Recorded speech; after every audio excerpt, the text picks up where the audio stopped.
Good afternoon, I'm Maricar Bautista. This is Newsfeed at noon. Heightened measures are now in effect as the country marks the official start of the election period today. There's a nationwide gun ban prohibiting individuals from carrying firearms outside their homes unless authorized by the Commission on Elections. Only law enforcement personnel who are duly deputized can carry firearms during this time. Checkpoints will be established across the country with police officers stationed in well-lit areas to ensure public safety. These checkpoints will conduct only visual inspections, meaning officers cannot open vehicle trunks or glove compartments. Motorists are advised to turn on their cabin lights and cooperate with authorities by answering basic questions about their travel.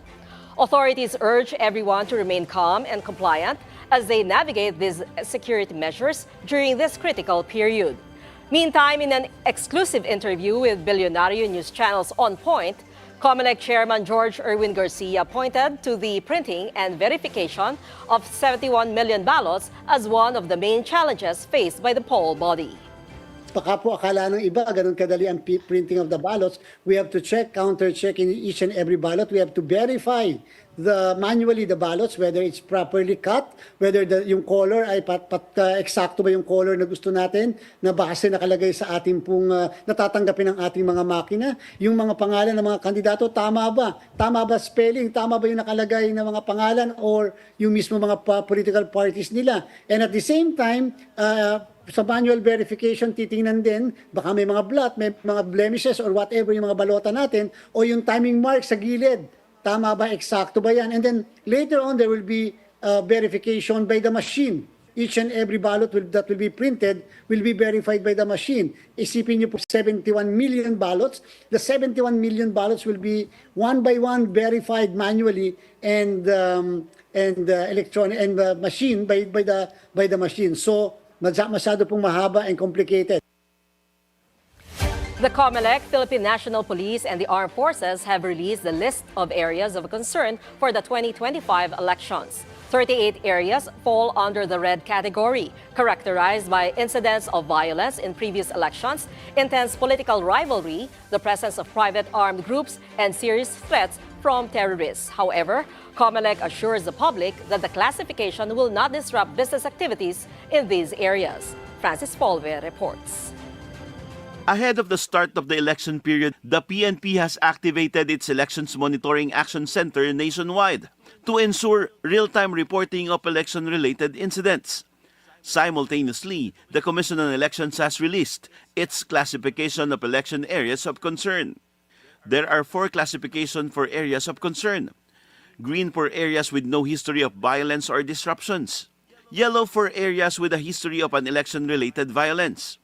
Orange for areas with private armed groups and intense political rivalry, and red for a combination of yellow and orange factors.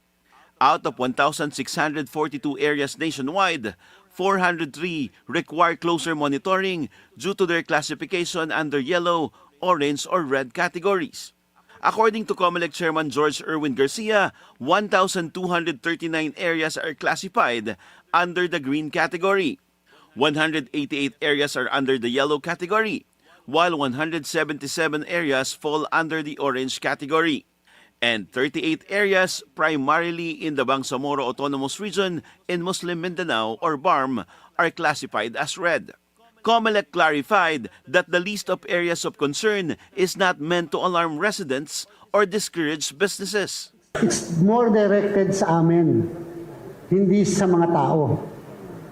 Para naman, alam namin kung saan ipe-preposition ang puwersa. Kasi baka akala po porket naka-red, matatakot na and it will practically drive away investors. Wala po, hindi po yon para sa kanila, para po sa amin yon. Chairman Garcia also emphasized that as of now, no area has been declared under Comelec control. To ensure security, the AFP and PNP will deploy additional personnel to places under the list of Comelec areas of concern, particularly in the 38 red category areas. These include Jones and Maconacon in Region 2, Baleno and Masbate in Region 5, Kalinog in Region 6, Santa Margarita in Region 8, and 32 areas in BARM. Pinagtatanggal na po namin yung mga pulis na may mga kamag-anak na lalaban sa eleksyon. Then second, yung preparation nga namin na talagang gun ban, loose firearms, looking dun sa mga gun for hire, yung mga pugs, tinatanggal natin. Starting January 12, a nationwide gun ban will be implemented until June 11, 2025. General Marbil added that the PNP will use body cameras during checkpoints and has coordinated with local government units to install CCTVs in strategic areas. AFP Chief of Staff General Romeo Bronner highlighted the result of the AFP and PNP collaboration in manning the checkpoints in the past elections. It was very effective when we implemented the gun ban very strictly. No? Kaya't pati na rin po yung mga personnel ng AFP, sinasabihan namin na kapag hindi po sila naka-duty, ay hindi na dapat sila magdala ng mga baril. No? Because they are not exempted from the gun ban. The PNP and AFP are strengthening their intelligence efforts to conduct background checks and prevent vote buying through the use of artificial intelligence and mobile applications. Francis Polbe, Billionario News Channel. The Department of Migrant Workers, or DMW, is urging Comelec to exempt job fares from the spending ban that coincides with the election period. Section 261 of the Omnibus Election Code prohibits the release, disbursement, or expenditure of public funds during the election period. DMW Taipei Migrant Workers Office Director Cesar Chavez Jr. says there are currently 5,000 job orders from Taiwan, with around 3,000 still pending. Chavez emphasized that halting these job fairs would deprive many Filipinos of vital employment opportunities. In collaboration with the Manila Economic and Cultural Office, DMW has successfully conducted 3 job fairs in Quezon City, Cabanatuan City, and San Jose del Monte City. So far, approximately 2,000 applicants are in the final stages of hiring. Meantime, Chavez reminds those seeking work in Taiwan to apply through accredited recruitment agencies listed on the DMW's website. Pope Francis held his first Jubilee audience on Saturday, welcoming thousands of pilgrims to the Vatican. The event marks the beginning of a holy year dedicated to hope and renewal. As he arrived, the crowd erupted in cheers, eager to hear his message. In his address, the Pope emphasized the theme of Begin Again, inviting everyone to embrace this new beginning. The Pope playfully encouraged the audience to repeat the phrase Begin Again, reminding them that hope is a divine strength and a gift from God. He also urged prayers for peace in war-torn countries.